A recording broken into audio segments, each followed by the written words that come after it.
Venice, the floating city, is really underwater after days of rain flooded the city. Here's the BBC. Venice has been hit by one of its worst floods for 150 years. Torrential rain and high tides have left around three-quarters of the historic Italian city underwater. The Daily Mail reports 70% of central Venice was underwater yesterday after rainfall and seas whipped up by strong winds brought the Italian city's high tide mark to its sixth highest level since records began in 1872. But The Guardian reports the tourists are toughing it out and trying to enjoy the high waters, or as the Italians call them, acqua alta. Tourists attached plastic bags to their legs or stripped off to take a dip in St. Mark's Square as rising seawater surged through the lagoon city.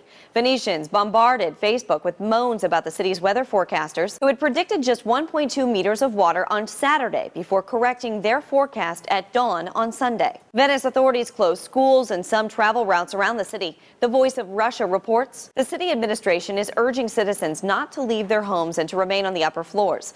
In addition to Venice, other cities on the west coast of northern Italy have been hit by the unusual weather. In the region of Tuscany, emergency services have already evacuated 200 people from dangerous areas. And Sky News reports the bad weather is heading slowly towards central Italy and will eventually hit Rome, where civil defense services are on alert. For Newsy, I'm Megan Murphy. Multiple sources, The Real Story.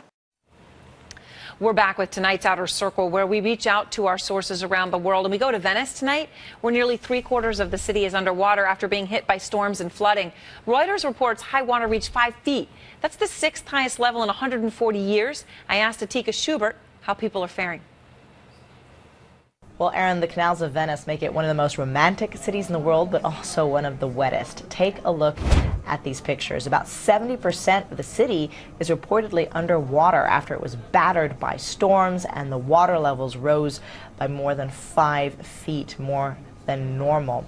In fact, tourists were seen literally swimming in some of the city's most famous piazzas, and wooden walkways had to be built in order to help locals get around the city. And unfortunately, it's not just a problem of rainfall. The city is actually sinking by about 2 millimeters a year, and it's become such a chronic problem that locals have a special word for it, acqua alta, which means high water, Aaron.